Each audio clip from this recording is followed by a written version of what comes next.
God only asks for you to share what you have.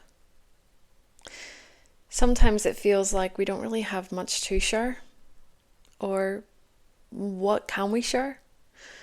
Sometimes we do tend to look at the most obvious things, which are great things.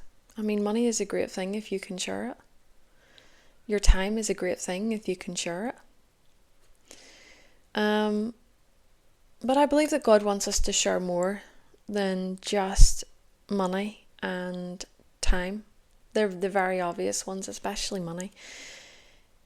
You know, you have something else to share that maybe you haven't shared yet.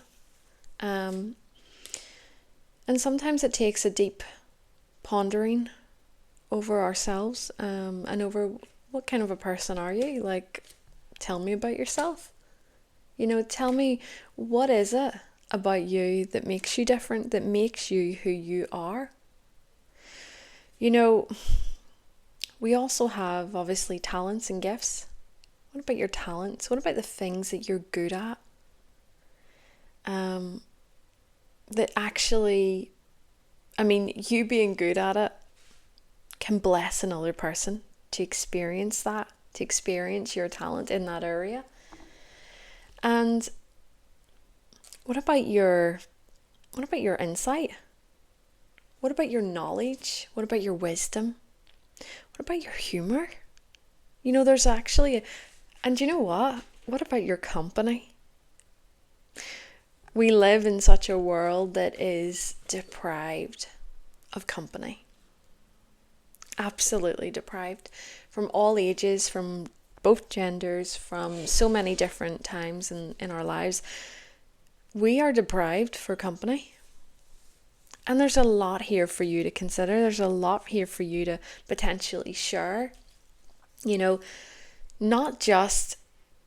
it's not just going, oh, I'm going to give some money and that's it, wiped off clean. Or what if you're in a position that you can't give some money? You know, what else is there? Because there is more to you than just money. In fact, it could even potentially be more important things about you.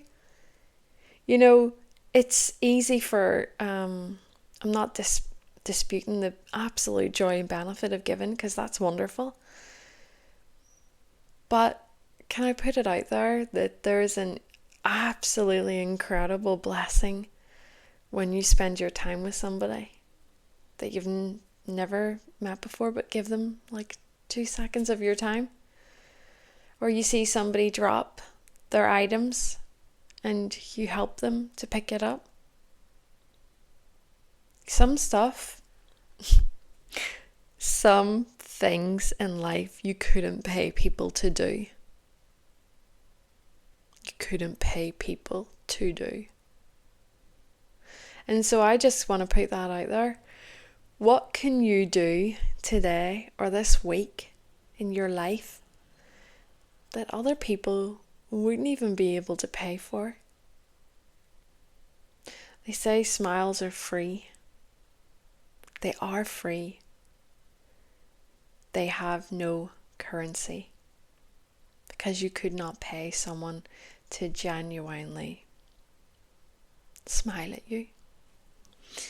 And for somebody in a place of loneliness, and for somebody who maybe is walking along the street and having a hard day, a smile could be the richest gift you could ever give to them in that moment and in that day. That could be the most uplifting and joyful thing that they experience that day, is your smile. I do want to read from 2 Kings chapter 4 verse 2. Elisha replied to her, "How can I help you? Tell me, what do you have in your house?" We all know this story. Continues on. "Your servant has nothing there at all," she said, "except a small jar of olive oil." Nothing there at all. I wonder, did she have to think about this? I wonder if in her state of need And in her own state of just depravity, did she